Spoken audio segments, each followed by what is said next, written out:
Olá pessoal, sejam muito bem-vindos a mais um vídeo aqui no canal Inglês Descomplicado. Hoje eu quero ensinar aqui para vocês como usar o do e o does em inglês.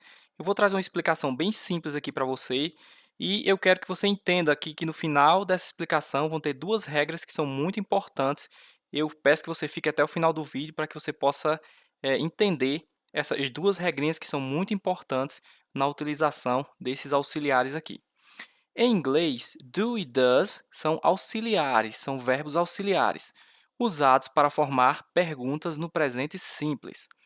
A escolha entre eles depende do sujeito da frase, depende do sujeito, do pronome.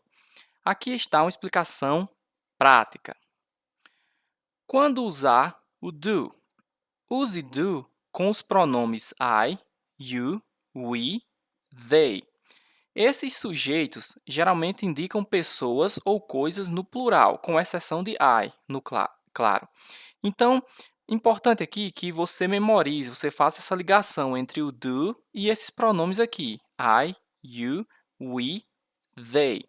Então, o do, basicamente, vai trabalhar aqui com esses quatro pronomes. Eu trouxe aqui alguns exemplos para você entender melhor. Do you like coffee? Você gosta de café? Então, perceba que são perguntas aqui no passado simples. Perceba também que apareceu aqui o you, do you, assim como foi mostrado aqui no início. Do you like coffee? Você gosta de café? Então, vamos aqui para o segundo exemplo. Do they play soccer? Eles jogam futebol? E aqui o terceiro exemplo. Do we need more time? Precisamos de mais tempo? Então, perceba que sempre que aparecer um do aqui, para fazer essas perguntas, esse auxiliar, vai ser sempre I, you, we ou they. Esses são os exemplos aqui de como e quando usar o auxiliar do. Vamos aqui seguir para o exemplo de quando usar o does. Use does com os pronomes he, she ou it. Assim como eu disse anteriormente, você procure memorizar, sempre fazer a ligação do does com he, she ou it. Esses sujeitos indicam pessoas ou coisas no singular. Por exemplo, does she live here? Ela mora aqui? Does he know the answer? Ele sabe a resposta? Does it work properly? Isso funciona corretamente? Então, perceba que após o does aqui, vai aparecer um desses aqui sempre. O he, o she ou it. Então, faça essa ligação. O does, he, she ou it.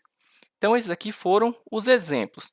Agora, vamos aqui para as duas regras que são muito importantes que eu prometi lá no início do vídeo, regras importantes.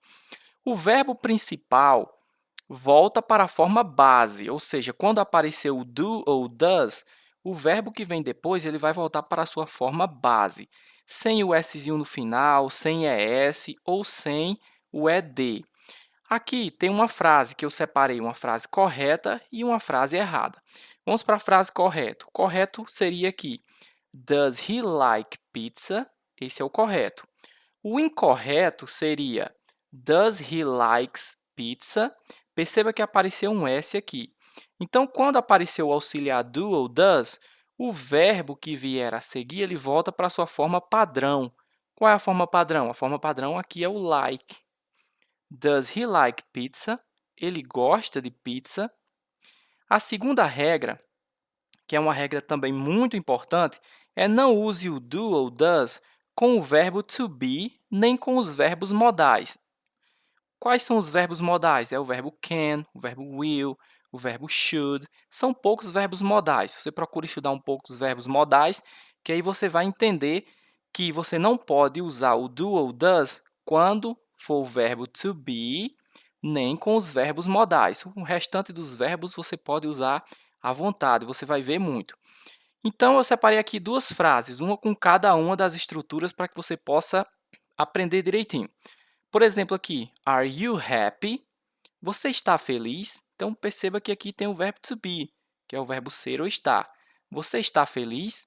você não pode dizer assim, do you are happy? Essa é a forma incorreta, porque não pode usar o do quando for tratar de verbo to be, nem o do, nem o does. O segundo exemplo aqui, can he drive? Ou seja, ele sabe dirigir, ele consegue dirigir. Não pode ser does he can drive? Fica incorreto. Então, essas são as duas regras principais importantes na utilização desses verbos auxiliares. O verbo volta para a sua forma base e você não pode usar o do nem o does quando se tratar de verbo to be, nem com os verbos modais. Então é isso, eu espero que você tenha gostado desse vídeo. Se você gostou, deixe seu like, se inscreva no canal e até o próximo vídeo.